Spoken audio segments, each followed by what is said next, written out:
ওয়াল্লাযীনা আমানু ওয়া আমিলুস সলিহাত, যারা ঈমান আনবে এবং নেক আমল করবে। দুইটা কাজ। আজকে যারা বলে ঈমান থাকতে চলবে, আমল লাগবে না, এরে নাফরমান, তোর কপাল খারাপ, তোর কপাল খারাপ, তুই জাহান্নামে ঢুকবি, তুই জাহান্নামে ঢুকবি যদি ঈমান থাকে। জান্নাতে ঢুকতে হলে সর্বপ্রথম যদি জান্নাতে হাসর মাঠ থেকে যদি সরাসরি জান্নাতে প্রবেশ করতে হয়, আল্লাহ কি বলছে দেখো না কোরআনের মধ্যে, কোরআন খুলিয়া দেখো না। আল্লাহ বলছে ওয়াল্লাযীনা আমানু, যারা ঈমান আনছে, ওয়া আমিলুস সলিহাত, নেক আমল করছে। দুইটা কাজ, ঈমান এবং আমল, এই দুইটা কাজ যার মধ্যে পাওয়া যাবে, আল্লাহ বলছেন উলাইকা আসহাবুল জান্নাহ, তারা জান্নাতের মেহমান, জান্নাতের অধিবাসী। তাহলে আল্লাহ বললো না, তুমি ভুল বললা। আল্লাহ বলছে ঈমানও লাগবে, আমলও লাগবে, আর তুমি বলো ঈমান থাকতে চলবে, আমল লাগবে না।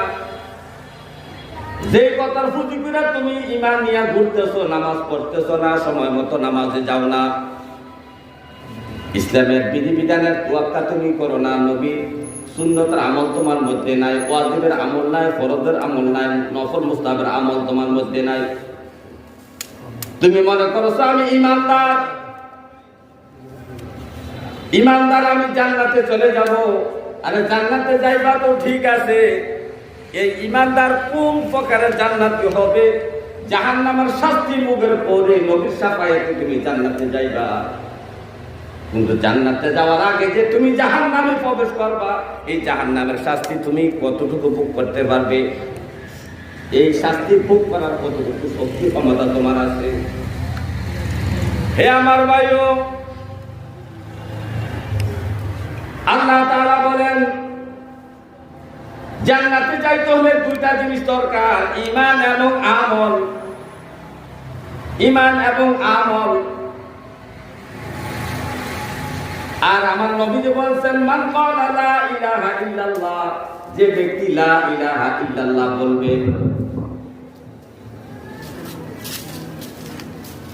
ফাকাদ দাখালাল জান্নাতা, সে জান্নাতের মধ্যে প্রবেশ করবে। তো আল্লাহর কথাটা আর নবীর কথার মধ্যে মিল হয়ে গেল। আল্লাহ বললেন ঈমান এবং আমল থাকলে দুটার সমন্বয় যখন থাকবে, তোমার আমলের পাল্লা ভারী হয়ে যাবে।